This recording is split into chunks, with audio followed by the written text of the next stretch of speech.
આજે વિધાનસભામાં આરોગ્ય વિભાગની માંગણીઓ પરની ચર્ચા ચાલે છે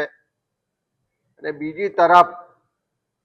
ગુજરાતના લોકોની સુખાકારી માટે આરોગ્યની ચિંતા કરી ને કોરોનાનો કપરો સમય હોય, ઠંડી હોય, ગરમી હોય, વરસાદ હોય, ગમે તેવા સંજોગોમાં લોકોની આરોગ્ય સેવાઓ માટે દિવસ રાત મહેનત કરતા ગુજરાતના આરોગ્ય વિભાગના જે કર્મચારીઓ છે, મલ્ટીપર્પઝ હેલ્થ વર્કર હોય, ફિમેલ હેલ્થ વર્કર હોય, મલ્ટીપર્પઝ સુપરવાઇઝર હોય, ફિમેલ હેલ્થ સુપરવાઇઝર હોય કે તાલુકા કે જિલ્લા કક્ષાના સુપરવાઇઝર હોય,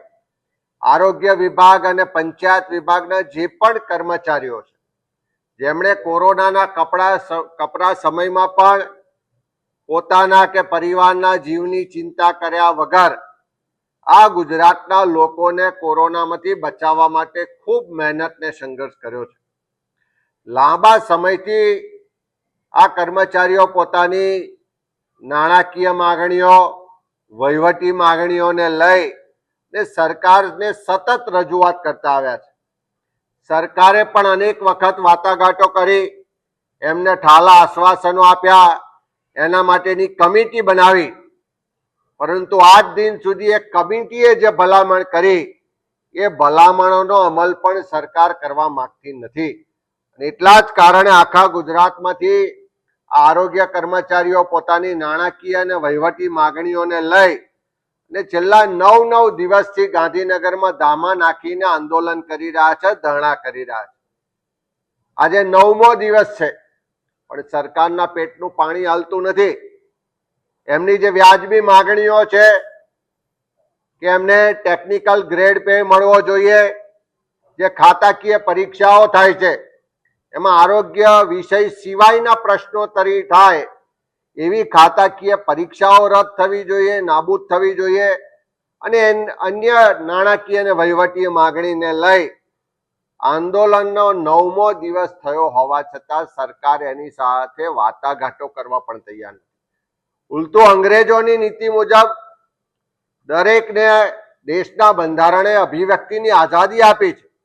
પણ આ સરકાર હવે નવા અંગ્રેજો રૂપે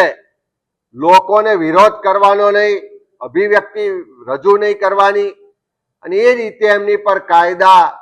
અને કાનૂન લગાવી અને અનેક લોકોને નોકરીમાંથી ટર્મિનેટ, સસ્પેન્ડ કરવાના આદેશો કરી રહ્યા છે. ત્યારે આજે વિધાનસભામાં આરોગ્ય વિભાગની ચર્ચામાં અમારા પક્ષના દંડક પાટણના ધારાસભ્ય કિરીટભાઈ પટેલ, સોમનાથ વેરાવળના અમારા ધારાસભ્ય ભાઈ વિમલભાઈ ચુડાસમા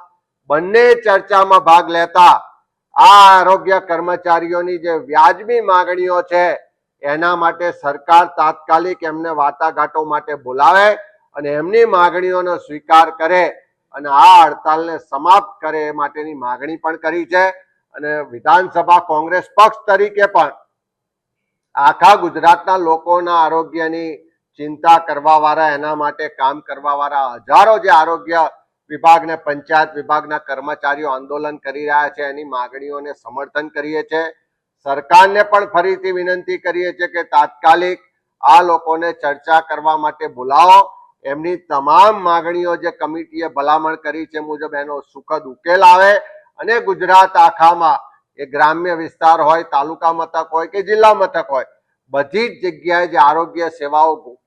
ખોટવાઈ ગઈ છે, ખોરવાઈ ગઈ છે અને લોકો અત્યારે હેરાન પરેશાન થઈ રહ્યા છે એમાંથી મુક્તિ અપાવો. આરોગ્ય કર્મચારીઓની માંગણીઓનો ત્વરિત સ્વીકાર કરે અને આંદોલનનો અંત લાવો અને જે લોકો સામે પગલાં લીધા છે તમામ પગલાંના હુકમો પાછા ખેંચો એવી માંગણી કરી છે.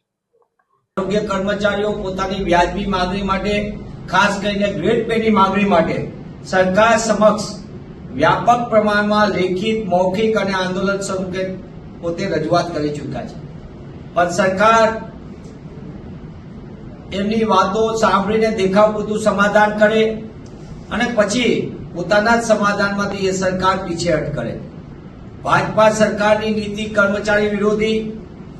અને કર્મચારી વિરોધી નીતિના કારણે તેમની સાથે થયેલા સમાધાનમાં પણ છેતરપિંડી એ ભાજપા સરકારે ઓળખ બનાવી દીધી છે.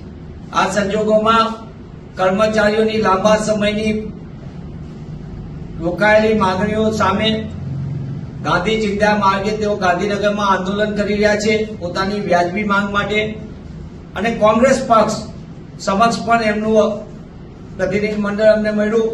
એમની વ્યાજબી માંગણી માટે કોંગ્રેસ પક્ષ સંપૂર્ણપણે એમની સાથે સહાનુભૂતિ ધરાવે છે. ગુજરાતના પાયાની આરોગ્ય સેવા, ખાસ કરીને ગ્રામ્ય વિસ્તારની આરોગ્ય સેવામાં પાયાનું કામ કરતા આ કર્મચારીઓને મળવાપાત્ર ગ્રેડ પે, અન્ય રાજ્યો કરતા આપણો ગ્રેડ પે કર્મચારીનો સૌથી ઓછો છે આરોગ્યનો,